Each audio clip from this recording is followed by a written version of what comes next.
Hoy estamos reunidos aquí en la Universidad Sergio Arboleda con el profesor italiano Gianni Vattimo. Estamos celebrando pues el Congreso Internacional, segundo encuentro entre ciencias humanas y tecnológicas, que se realizará en la Universidad Sergio Arboleda, organizado por la Escuela de Filosofía y Humanidades y la Red de Investigación Diálogos en Mercosur. Muchas gracias, profesor Vattimo, por aceptar esta invitación al encuentro y a Colombia y poder estar en este momento aquí en la universidad con nosotros concediéndonos esta entrevista. Gracias. He tenido la oportunidad de compartir 2 días con el profesor Vattimo en Cartagena, ayer en la conferencia en Cartagena, y este tiempo hemos hablado sobre filosofía y política. Pues como bien se sabe, el profesor Vattimo es un gran representante de la posmodernidad, del pensamiento débil y de la hermenéutica, y es un Heidegger, pues empezó sus estudios de filosofía también con Heidegger, es un heideggeriano, se doctoró en Heidelberg con Hans-Jörg Gadamer, y ayer hablábamos de ese, yo le preguntaba cómo fue ese salto de la fundamental ontología, de la ontología fundamental de Heidegger, de la hermenéutica de Heidegger y de Gadamer, a la política. Pues el profesor Vattimo es diputado del Parlamento Europeo.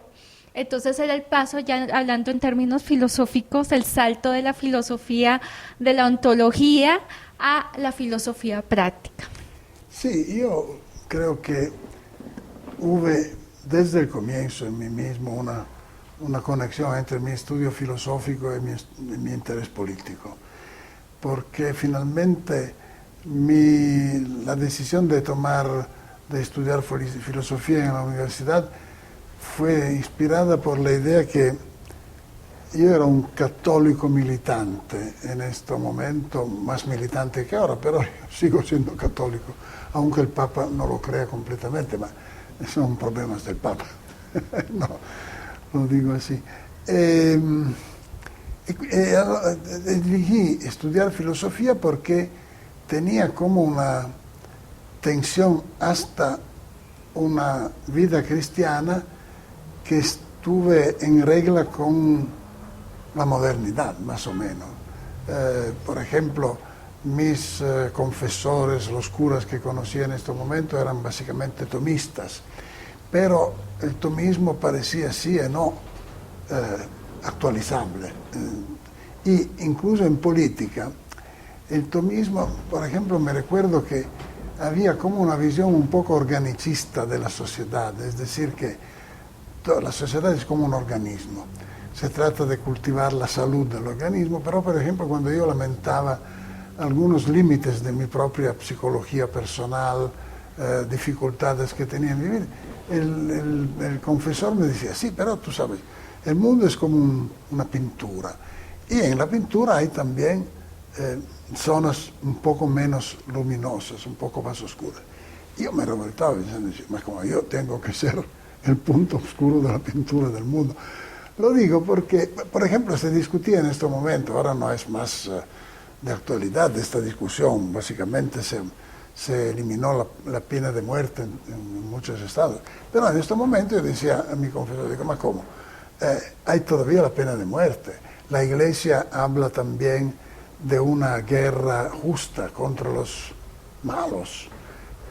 Pero matar, dice, sí, pero por ejemplo, como la sociedad es un organismo, cuando tú tienes un dedo que va en cancrena, hace infección, lo cortan.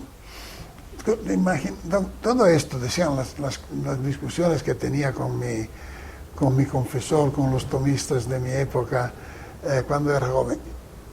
Intentaba tomar muy en serio mi cristianismo, como militante católico, como dirigente de la juventud católica, però de otro lado tenía dudas e quindi decidí di studiare filosofia por un interés filosófico, incluso por un interés más grande. Por ejemplo, la Iglesia tiene que ser pacifista o no, tenemos que cancelar la guerra, etcétera, etcétera. Era toda una mezcla que incluía también un poco la política. Ovviamente, studiando Heidegger, justamente come usted ha citado, estudié fundamental ontología, la ontología fundamental. Pero la ontología fundamental en Heidegger tiene diferentes caras. Por ejemplo, en su primera obra, Ser y Tiempo, ha sido una ontología existencial, es decir, la búsqueda de la relación entre el ser y el hombre existente, entre el Sein y el Dasein, entre el ser y el ser acá, etc. Y en la última parte de su vida, en la última, decimos, después de los años 30, 35, Heidegger empezó a descubrir que no se podía hablar auténticamente de la relación del Dasein, del existente al ser, sin incluir las grandes subjetividades sobrepersonales, el Estado, por ejemplo.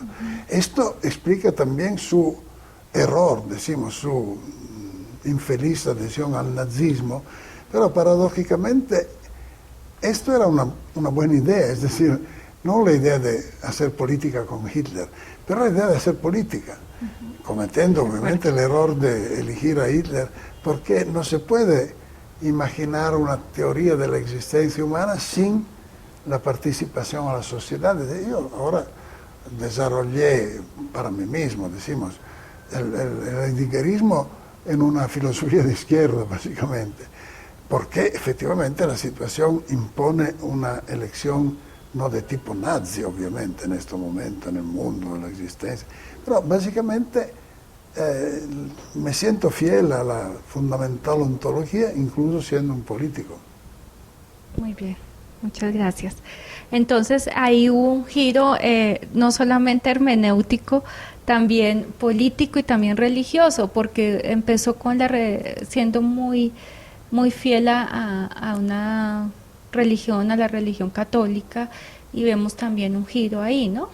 Sí, decimos que Heidegger siempre fue un teólogo católico, pero no lo reconoció desde un cierto momento en adelante no se sentía más católica, incluso que ha tenido amistades con curas hasta la fin de su vida, con Lotz, con otra gente, y creo que básicamente su filosofía es una filosofía religiosa.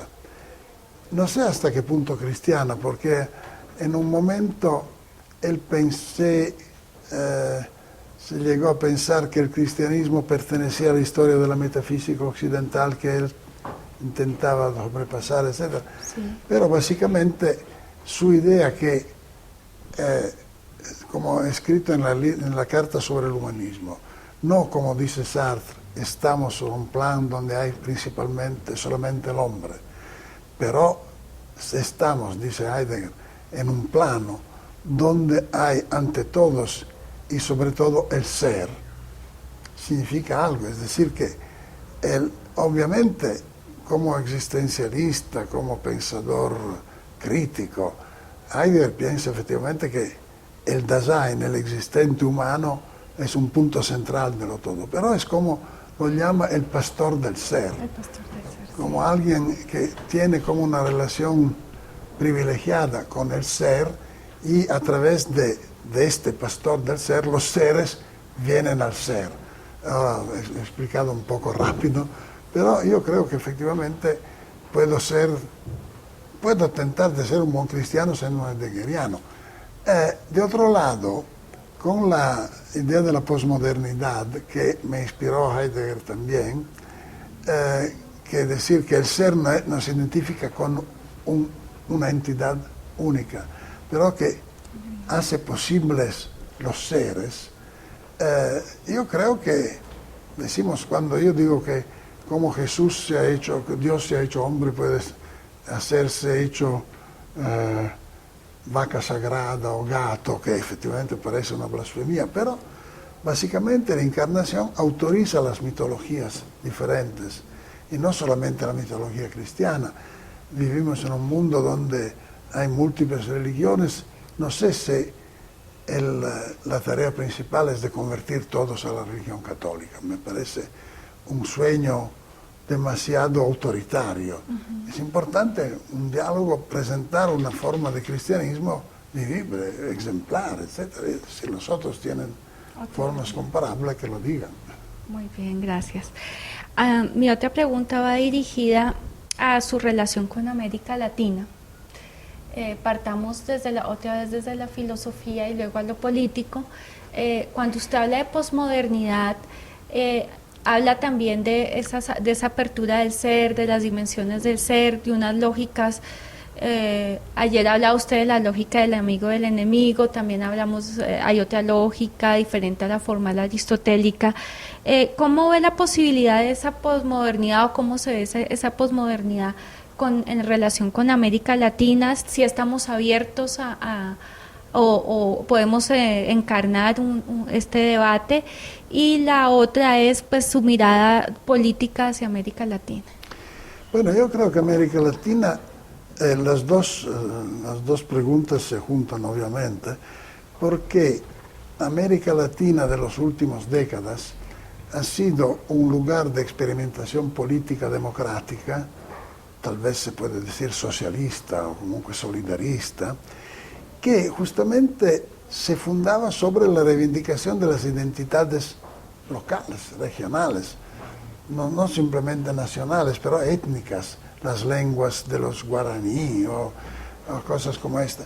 Quindi, por esta razón, yo veo América Latina como un candidato natural a la posmodernidad, porque es un lugar que, por razones incluso políticas, económicas, rechaza la idea de un mundo totalmente monolítico, que sería el mundo del imperialismo, del capitalismo liberista, etc.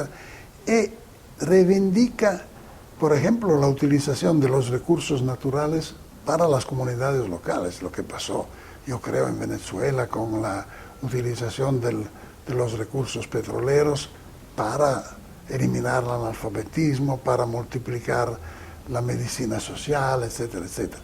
Y todo esto lo veo en la América Latina de las últimas décadas, obviamente en Lula, por ejemplo, en el Brasil de Lula, que con la operación Fome Cero, como él decía, eliminó muchísimo, redució muchísimo la pobreza del Brasil, popular, etc. Ahora lo veo en la Argentina de Cristina Kirchner, que hay toda una, ¿cómo decir?, con una revuelta aparentemente nacionalista, nosotros argentinos, nosotros venezolanos, nosotros colombianos, no somos simplemente un apéndice del mundo europeo, colonial.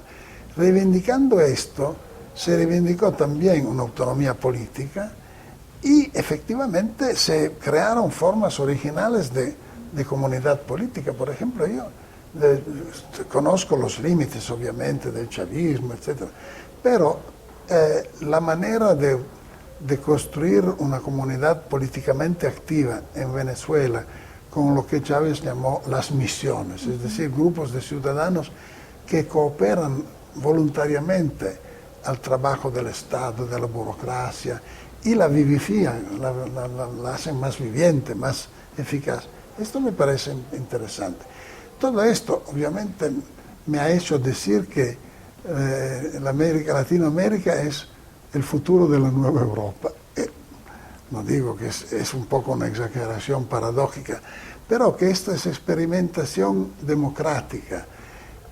Para nosotros europeos, que somos un poco un continente viejo, una democracia envejecida, que nadie la crea más, efectivamente, se va.